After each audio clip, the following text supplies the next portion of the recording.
Good morning and peace be with you. Welcome to another episode of The Vampire Priest.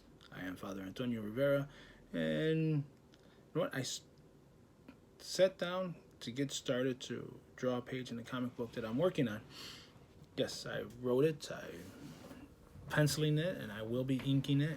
It's gonna be straight black and white, old school style, 1980s indie comics style. Just how the original Ninja Turtles were, as well as the original Crow. That style, that black and white feature is very compelling to me. Not only back then, but now as well. So as I sat down to start drawing this character, this comic book that I co-created with my brother. Hey, bro.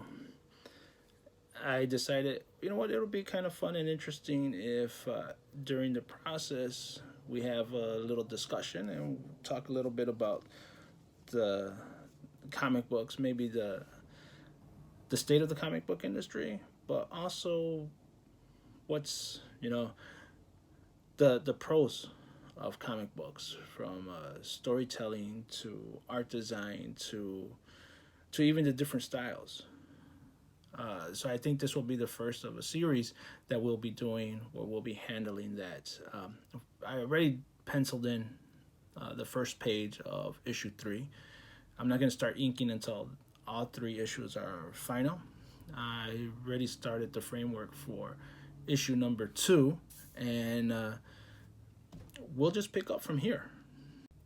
So the character's name is Nitron, and again, this is something that I created with my brother. He did the original script way back when, in 1995, I want to say, probably 1996. Before I start penciling, I always make sure that I have the script. I did the script, so this is going to be page 2 is up here, and this is the one that we're going to be drawing today. What I used to do was just start drawing without a script, and I found out that is not conducive whatsoever. The reason why is because the story is always changing. If I do not have a script with me, the story will start evolving. It'll start going off on its own rails, and it won't be consistent. I actually started this comic several times. I want to say probably about 10 times. And each time was without a script because I had it up here in my head. And usually when I'm writing, I do have the ideas in my head, and it's just getting everything out of paper. So none of that was working, and what I ended up doing was just going through what I initially wanted, writing everything down, and actually it just worked out that way. I was able to write out 3 scripts, and 22-page scripts within maybe a month period after I had the entire outline, character development, who's who. Now what I'm doing is I'm using a blue pencil. It's not the comic book style blue pencil. I'm older, so I do need to see things a lot better now. And let me see if I can get this light a little bit better here. I might need to add another light. Oh, I just stared right into it and it blinded me. Right now I'm just drawing 3 female characters. It looks like they're going to be taking the lead on this one panel here. These are side characters. I just want to make sure that I have the framework for them. Again, I already did the outlines here. It's easier for me. It's probably not how the pros do it, but it is easier for me. These are a set of triplets, so they should all look exactly alike. They just have a different style uniform. I call them the dragons.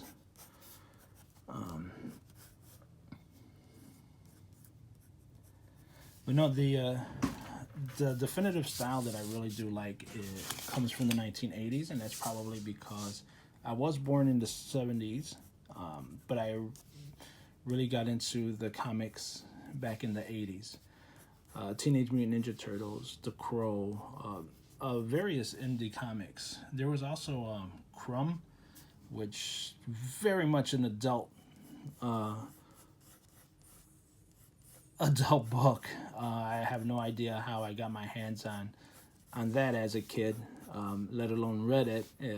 Didn't understand it then, and quite frankly, I don't understand a lot of that Crumb stuff now. But hey, that's just life, right?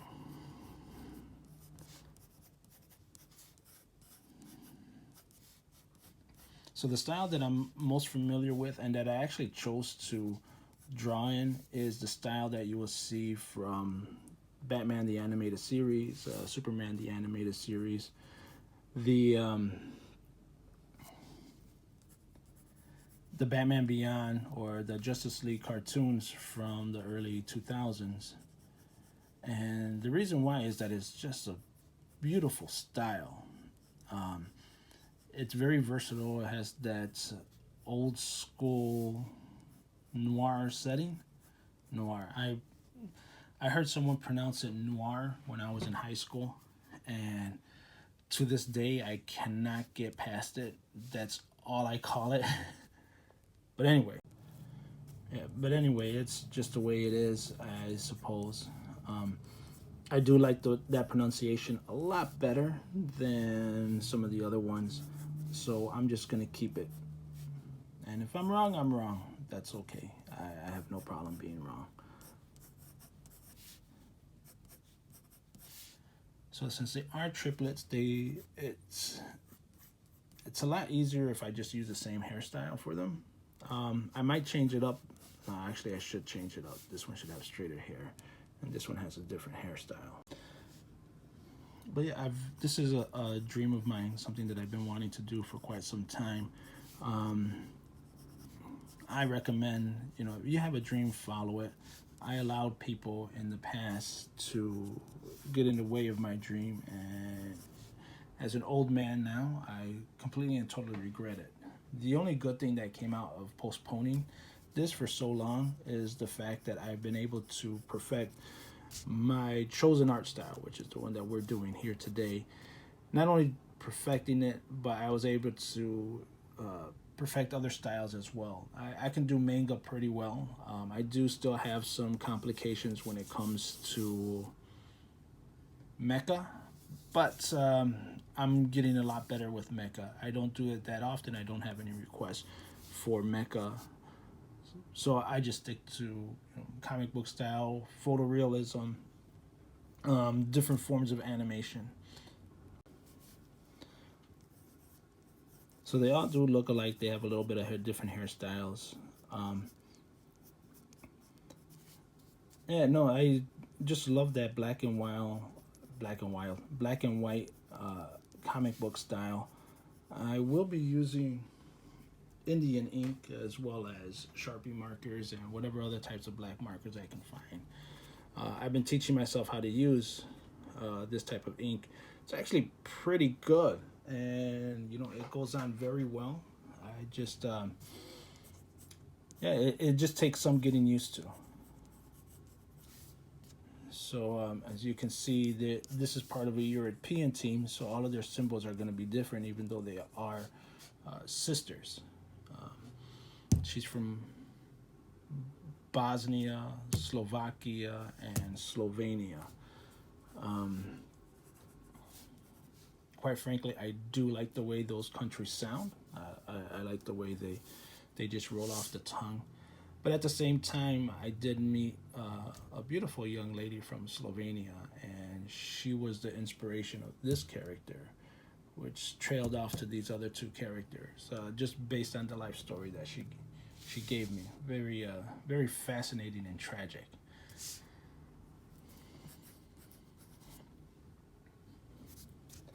And I did get into comic books at a very early age. The reason why was because um, it was an excellent medium.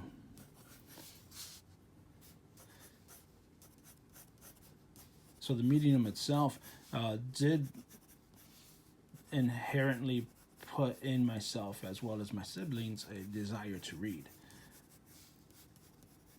which, it's great. I grew up in a family of readers.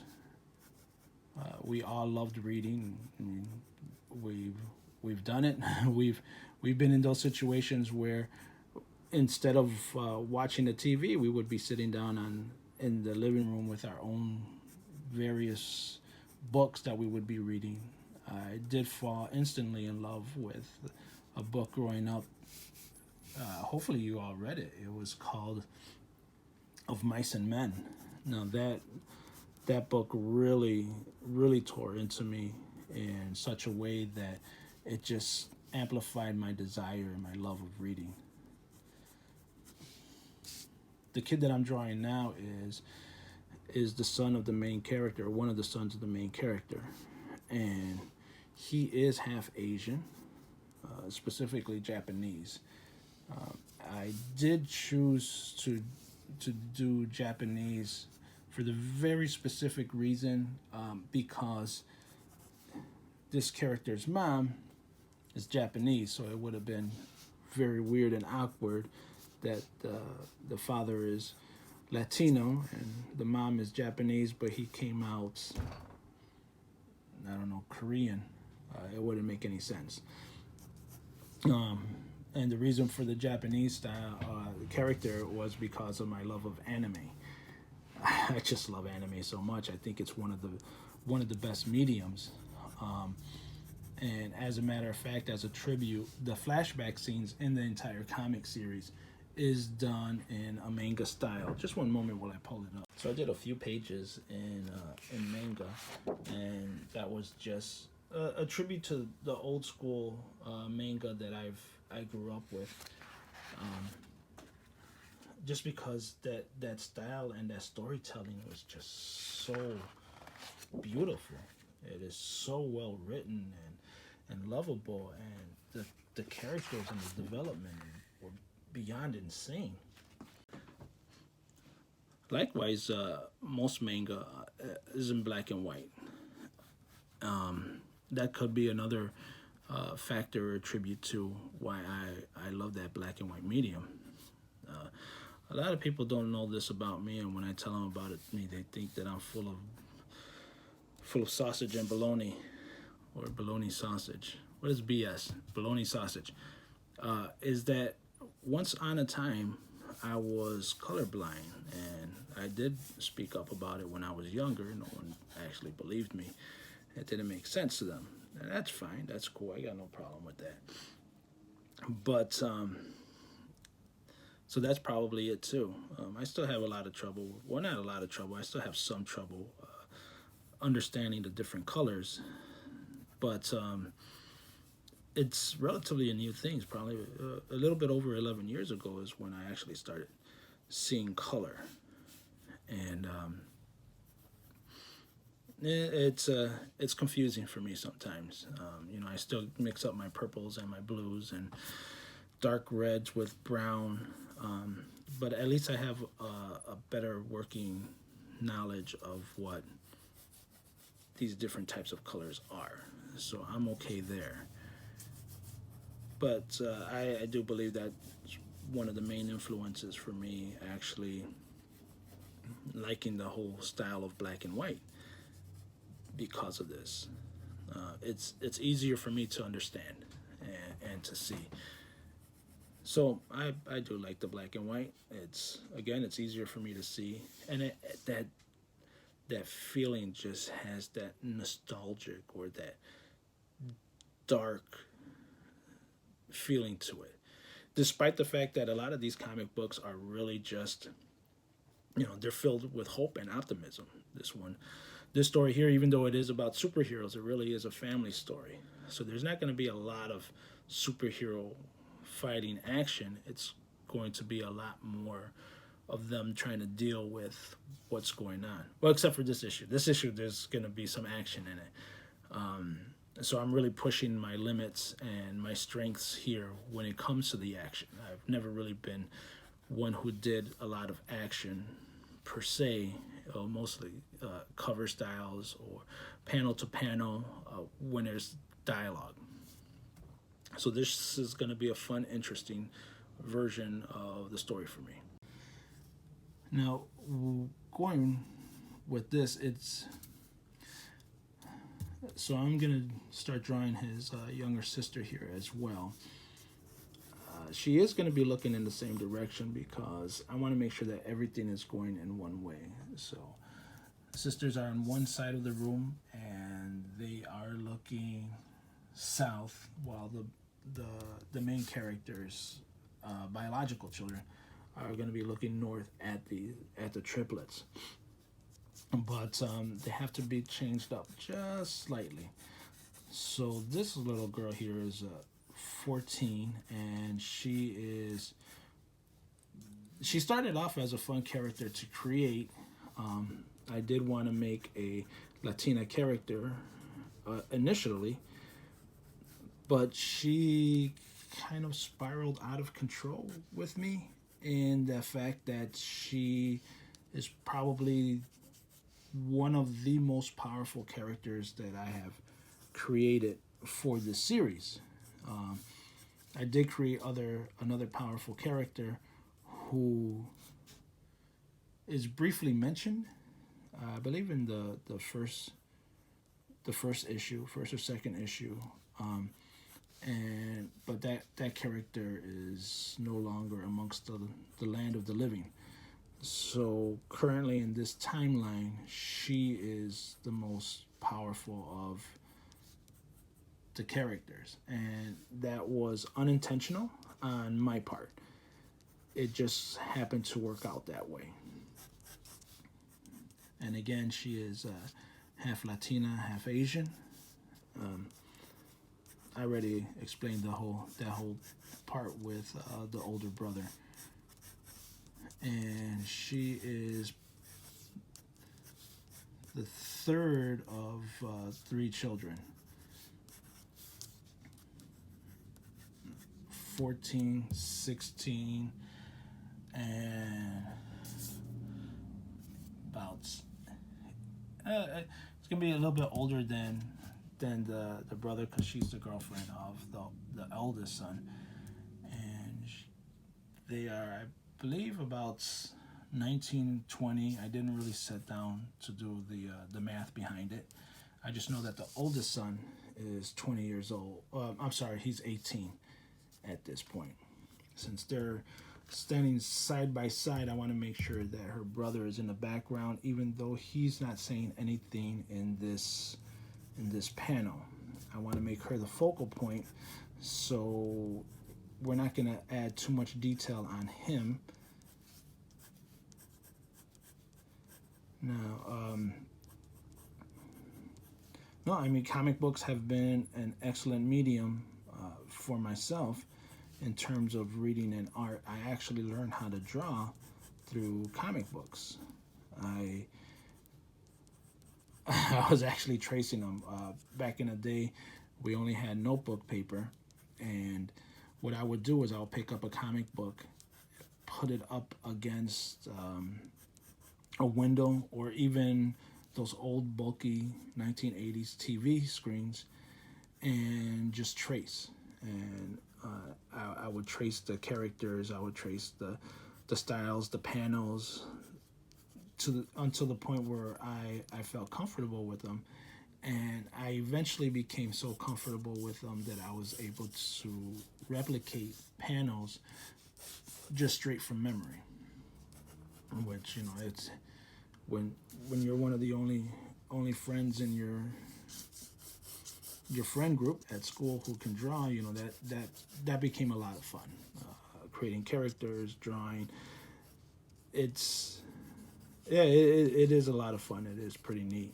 I just want to do a little bit of background here, not too much because I don't want to take away from the main character here, and we're just gonna put words on this aspect. But I still want to have some level of consistency, which is something that you always want to do, especially when you're working panel to panel. All right, so this is the outline of page 1. What I'm going to do is I'm going to go back into it and work it here. Now, when it comes to comic book panels, I prefer the wooden pencils only because they're darker. I do have a bunch of mechanical pencils, and I do use them for other papers. But mechanical pencils tend to come out lighter on the actual page, and which is easier to erase and not to see. But I do have to scan all of this stuff into a computer. As of right now, I might write in the dialogue by hand, just so that it has that old feel of comic books, uh, indie comics from the 80s that I really just love. If you ever get a chance to go back and see some of those 80 comic books, from especially the Crow, they have the special edition, which is fantastic. Read the origin of how the Crow was created by James O'Barr. That is very tragic, and really he puts all of that passion, that pain, that anguish, that turmoil into the pages, and you can see it pop out in the original ink. He wrote in all of the dialogue. He wrote in all of the words, the thoughts, the sound effects. He did all of that stuff by hand, and yeah, it's really great. It's fantastic.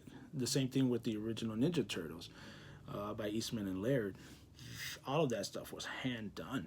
There was no computer generated anything. They didn't put anything in the computers. They actually wrote on the pages all of the dialogue, the action sequences, the sound effects, and that really made it stand out and pop out a lot more, which is what I'm hoping to do here. And that the style is, that everything just comes together. Again, that style from the Batman animated series, I love it so well. Bruce Timm, fantastic, genius. I don't know how he came up with it, but it took me a few years to finally get used to it and to settle for it and to figure out how to do it, just like I did with manga. It was just well done, and it has that feel of that old time comic books. You're looking back at the 40s, the 50s, while having that edge of excuse me, while having the edge of the 80s. I really do believe that the 1980s, especially the early 80s, it really shaped the landscape of comic books in that it was very edgy. It pushed the envelope of what a comic book should be. We still have the grades of the Dark Knight Returns, and what this guy Frank Miller ended up doing to Daredevil. It's fantastic. It's edgy, and it has all of this darkness to it, while at the same time being issues of hope that there are things that the evil will come to an end and good will succeed. And this is what I'm trying to convey, and I hope that it comes across. It's also just a really good story. It's a story about a family and what a father is going through to keep his family together. Well, thank you for listening to my rants, and hopefully we'll be able to do more of these. This was a lot of fun. Any questions, comments, or concerns, feel free to leave them in the comment section below.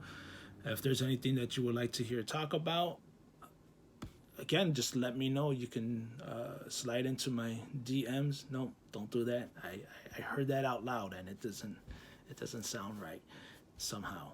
But you can still leave me a message, and we'll talk about it. If you like going over the drawing, if you want me to talk about something else while we're drawing, feel free to let me know. I have no problem with that. You have yourself a good, blessed, and holy day. Peace.